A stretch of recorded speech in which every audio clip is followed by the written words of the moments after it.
Evet. Dicle ile Fırat'ın birleştiği noktada gerçekten nehir oldukça geniş durumda. Yani burada ya buradan gemi bile geçer. Şu an üstünden geçtiğimiz köprü dar gibiydi ama bu köprü de Galata Köprüsü gibi, dün söylemiştim, açılıp kapanıyormuş. Karşıdaki köprü büyük ama o gördüğünüz köprü hatta bayağı büyük.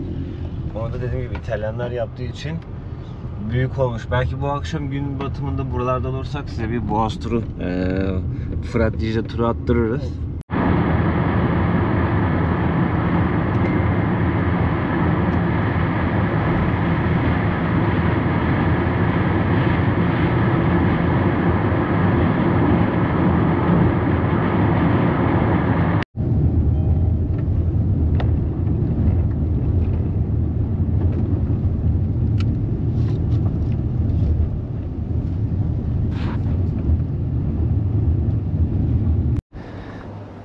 Şu an ilginç bir yerdeyiz ve ilginç bir yere geldik.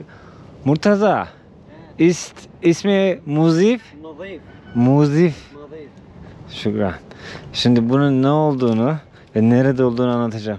Buraya öyle her aklı kesen gelemez. Muzife değil. Muzife herkes gelebilir de. Şu an bulunduğumuz yere. İlginç bir yerdeyiz.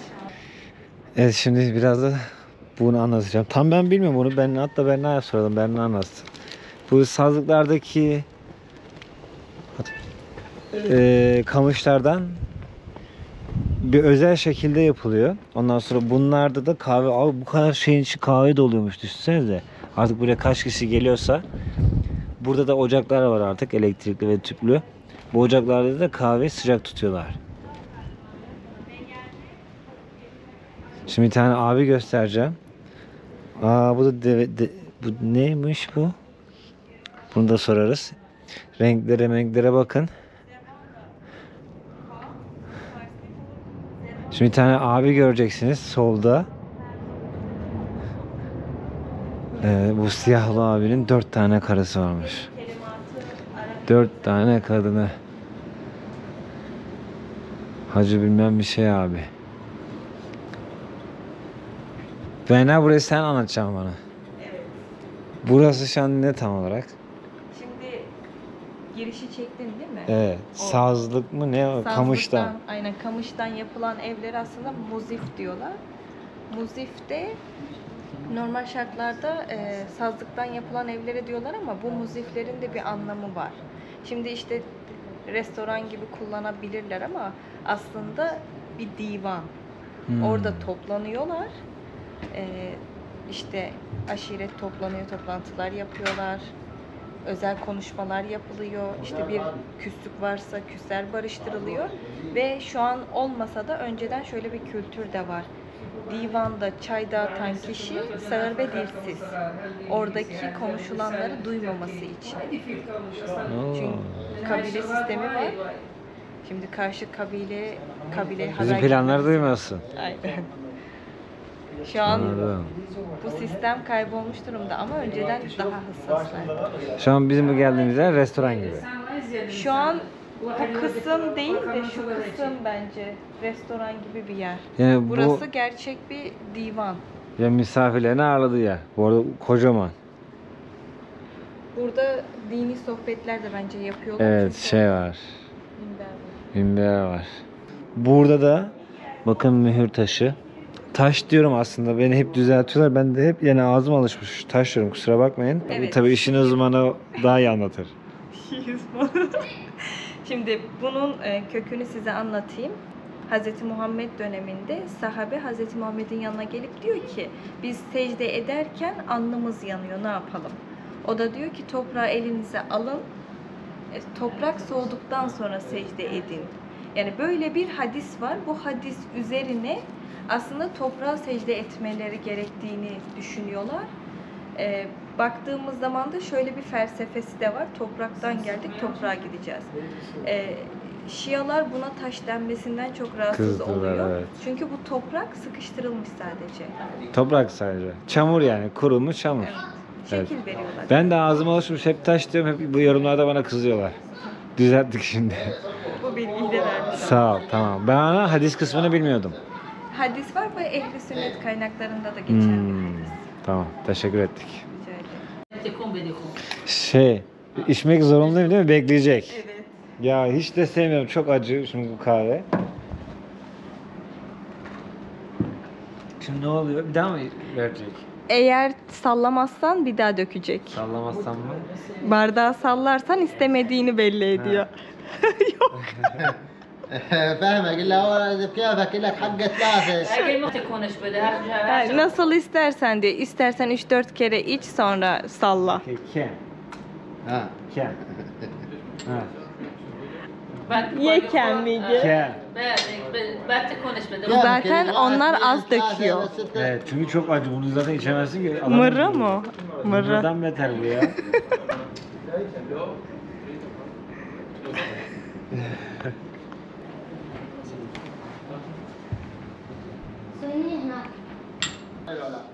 Abi bana kahve verirken normal döktü verdi değil mi? Evet. Ama İran Araplarında yani buranın hemen karşısındaki Araplarda kadına kahve verirken diz çöküyor. Kadına saygıdan. o Huzistan'da. şekilde- Evet. O şekilde veriyor. Hatta ben Huzistan'a gittiğimde bana kahveleri o şekilde vermişler. Adam geliyor seninle diz çöküyor sana Evet. kahve veriyor. Beyefendi de şimdi bana bunu söyledi. Aramızda bazı farklar var. Bizde kadına kahve verilirken diz çökülür dedi. Abi bu arada İran ama İran Arap. Araplarında. İran'ın Huzistan bölgesi buraya yakın. Evet yakın. İran topraklarında ama onlar Arap. Evet aslında aynı halk sadece bir çizgi var. Anladım. Haşhaş abi şu an şey değil mi? Devletin askeri oldu artık. İran'ın askerlerinden oluşturduğu bir ordu. Yani askerler Iraklı ama Haçlı Şebi'yi İran kurdu. Bu Suriye'de de var. Tamam. Şimdi bu Haçlı Şabi ilk kurulduğunda böyle tam böyle devletin imkanlarıyla değil de biraz İran imkanlarıyla Yani gibi. baktığımızda aslında yapan İran. Şu an ama resmi olarak Haçlı Şabi burada artık normal bir asker. Hatta şöyle bir şey var, bir arkadaş var. Kendisi askeri hemşire. Normalde normalde hemşireler 500 dolar maaş alırsa onlar 1000 dolar veriyormuş. Niye o Haçlı Şabi askeri? Evet. Anladım. Tamam. Bu arada neden İran'da diz çökerek kahve veriyorlarmış onun felsefesini anlattı. Şimdi sen dedin ki o inanılmaz bir saygı var falan değil mi? Değil miymiş? Aslında sebep şu. Erkek ayakta durursa, kadın oturursa kahveyi almak için elini uzattığında bileği görünecek. Bileği görülmesin diye oturuyorlar düz alması için. Allah Allah. Lan neleri düşünmüşler ya. Adamlar çok ince. Bu arada arkadaşlar sofra kuruluyor. Şimdi ben size bir şey getireceğim. Bu mu? Kol koyma şeyi bende. Evet. Bu koca şey Büyük çadırlarda genelde diyor oluyor, kullanıyorlar. bu yani. Diyor ki sen de orada otur fotoğraf çekil. Gel. Ha. Monteza.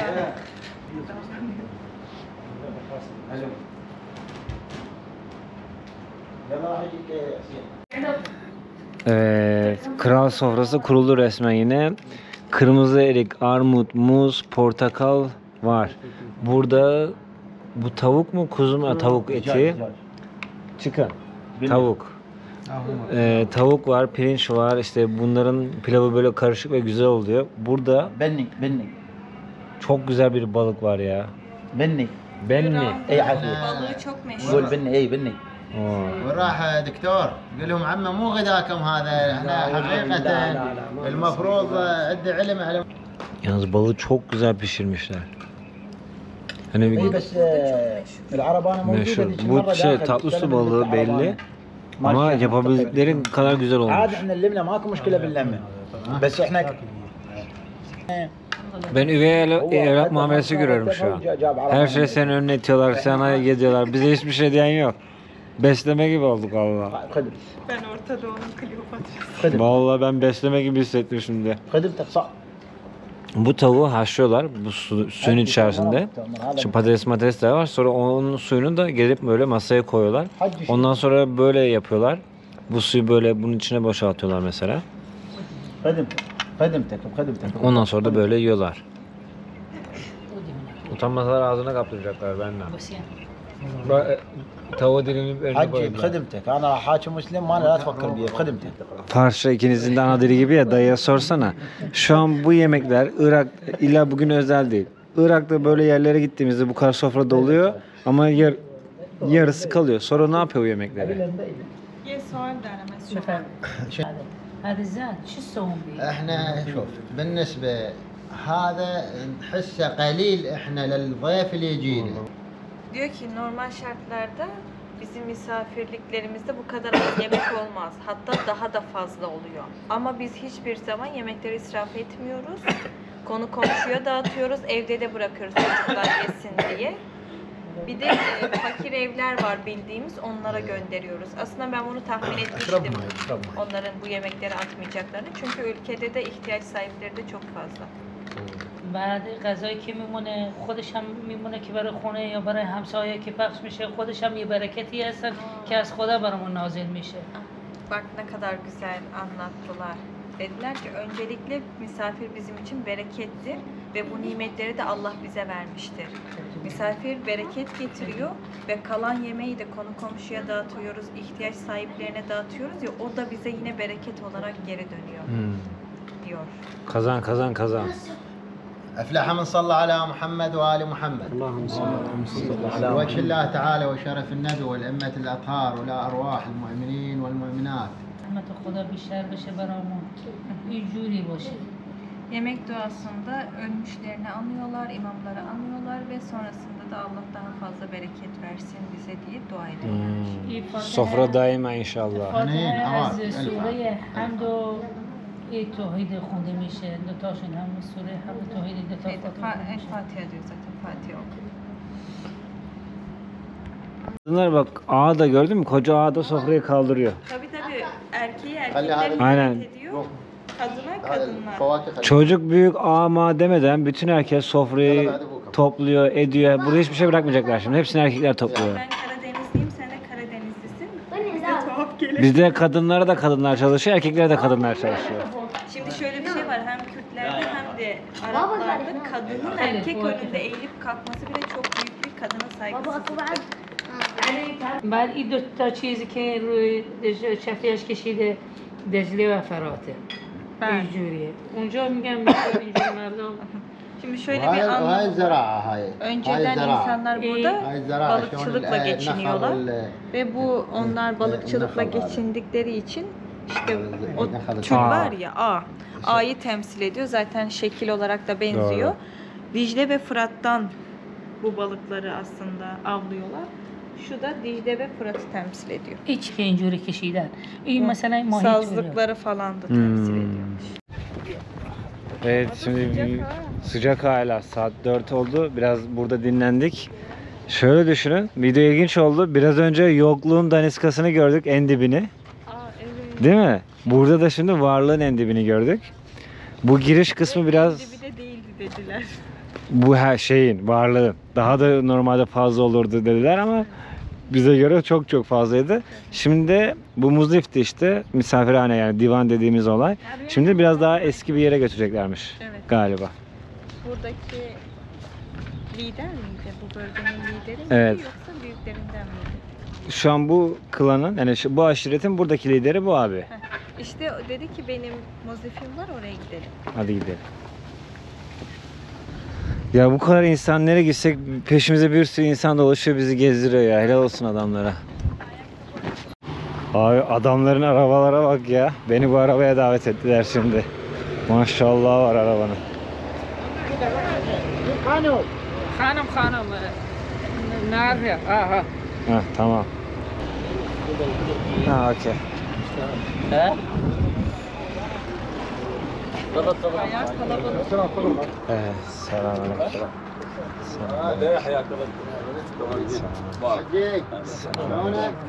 Aga selamünaleyküm.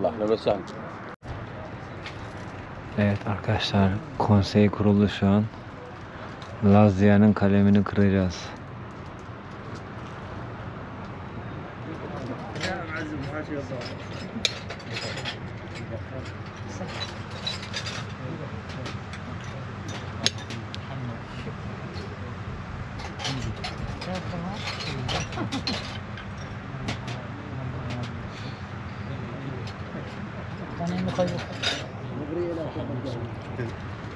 Şimdi şurada kahve pişiyor. Kahve yapıyorlar. Ve gördüğünüz gibi ibrikle kahve dağıtıyorlar. Bir yudum alıyorsun. Eğer ki bir yudum daha istiyorsan bardağı normal uzatıyorsun. Yok istemiyorum diyorsan böyle yapıyorsun. Bir daha koymuyor.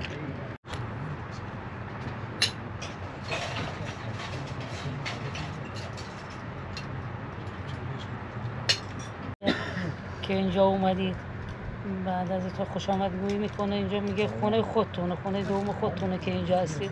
Şükran. Bize hoş geldiniz konuşması yaptı. Sonrasında burası ويانا ما نتذكر اشوف انا هاي الخدمه اشوف انا هيك الايام عندكم تقول هسه هاي السنه ثالثه مردود حبيت هي بايام الاربعينيه ايام محرم هي هنا اشوف تريد تحيي شعار هاي الخليجي إيه. الناس فتحت بيوتها إيه. وصلت لنا هناك الحشود هنا بالرميله لا صحيح صحيح شلون كيفك قلت له عم وقال راح ويا الولف قلت له تحب قال في ابويا قلت له هم تقرب لها السمعه هم تلطخت وقال اعرف هواي مثلك بخت افكر لو عشق ولو سمع طار اللي يحبها من الدمع غطوا غرق بالذول الظله وقشايه بالذول الظله وقشايه بالذول ترحيب بالزوار. هسه احنا زلم ما جامعين اثنين بس زينب مره ولمت عشيرتها قتلم بالوادم من فوق الناس قتلم بالوادم من فوق الناس. احسنت مولاي احسنت جزاك الله خير الجزاء. شكر ابن عمتي ابو علي يعني عرفني على هاي الوجوه الطيبه عرفني على الشيخ مسلم يعني صاحب فضل يعني انتم ما يعني شفتوا لي نص البرنامج مثل ما يقول لهم للسياحه. انا الغايه Şu an usul Erkan öğreniyoruz. Konuşan arkadaşa biz misafirdik Murtaza. O da buradaki büyük bir aşiretten birisiydi. Şimdi bu aşirete misafir geldik. Böyle karşılıklı konuşmalar yapılıyor. Şimdi sanırım Murtaza da en son bir teşekkür konuşması yapıyor. Bizi misafir ettiğiniz için teşekkür ederiz gibi. Çevirsin. Beklediğimizden çok daha güzel ağırlandık. Irak'ı böyle beklemiyorduk. Herkese ayrı ayrı teşekkür ederiz desin abi. Mehmet Mige ki على الاستقبالكم من عندنا والشكر من عندكم وايد أهلاً وسهلاً بهم. وايد يقول شرطك اصلا ما ما تجي. كنت انتظر من عند مختصر بالجمله يقول ما كنت Şimdi de burada da bayağı oturduk, yedik içtik sağ olsunlar. Burada da gerçekten çok güzel misafir ettiler. Şimdi çıkıyoruz. Çıkmadan önce size böyle burayı bir göstereyim istedim. Abi hiç tahmin etmediğimiz yerlerdeyiz şu an valla. Şükran abi be. Şükran. Valla şükran. Şükran abi. Böyle bir hürmet, böyle bir misafir ağırlama olayı ben görmedim ya. Kanun mu var bunların anayasasında böyle misafir ağırlayacaksınız diye anlamadım. Koca klanlar, koca aşiretler iki tane gezginin peşine düştü. Toplanıyorlar, ediyorlar. Ben de tam onu söyledim. Koca aşiretler toplanıyor bizim için. اهلا وسهلا. Şükran abi. اردوغان. Erdoğan. Habibi. Şükran. تراكوا وايد يشتغلون Şükran. Thank you. ايه. Aga şükran Habibi. Şükran. Habibi şükran.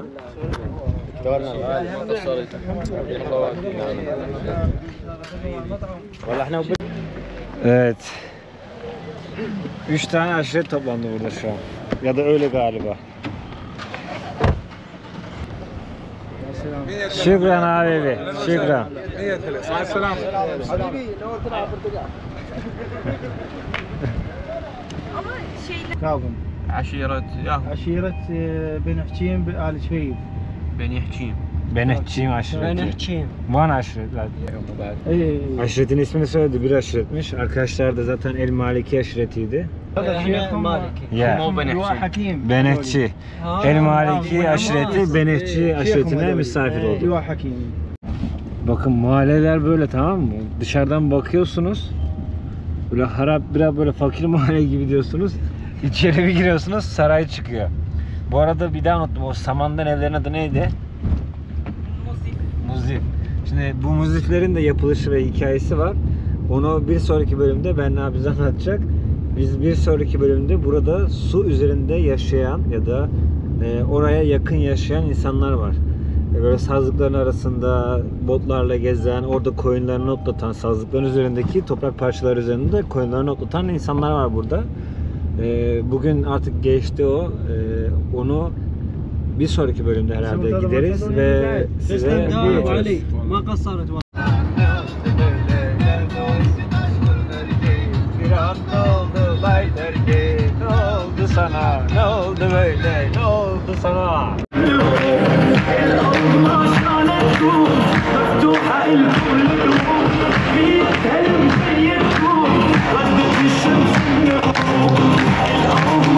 Evet, adamlar çok misafirperver, gördüğünüz gibi hakikaten hani şey yaptı, oraya şey yazmış, hoş geldin misafirlerimiz gibi bir şey yazdırmış. يعني بس Bir de bir şey daha anlatacağım, burada kapalı alanlarda hala sigara içilebiliyor.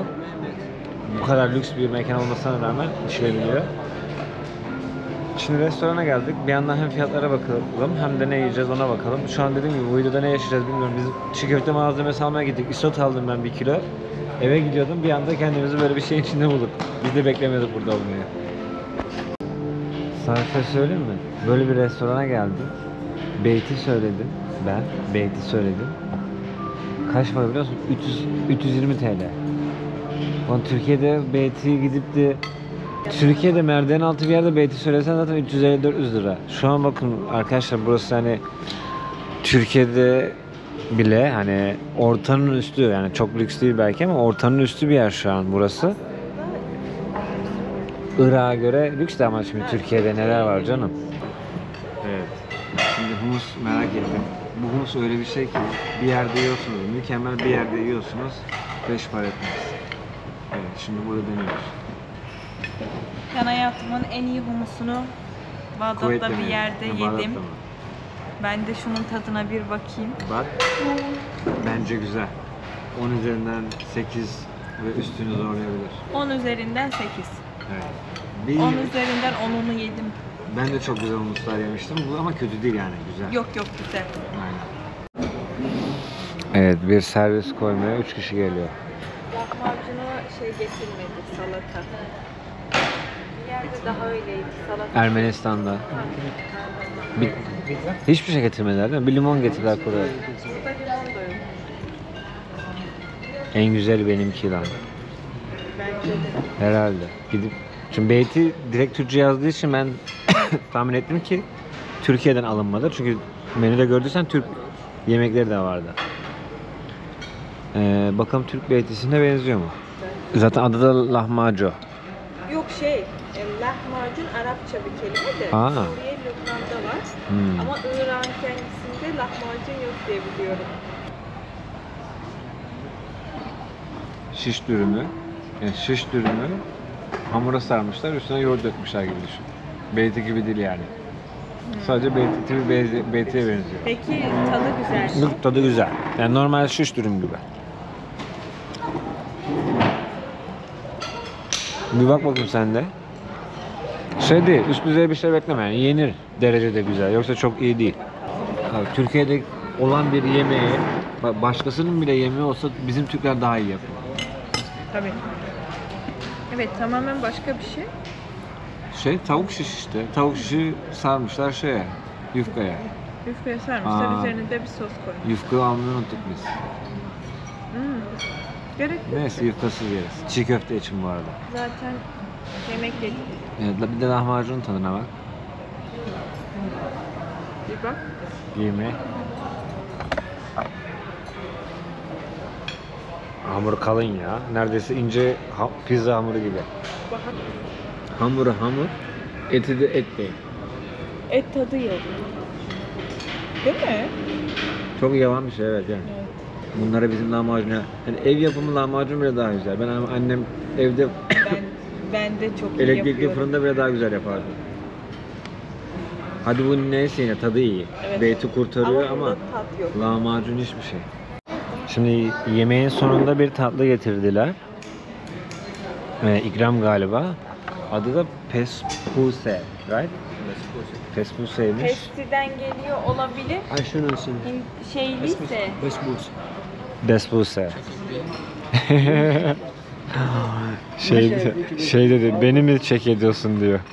Yani arkadaşlar şey güzeldi bir tek.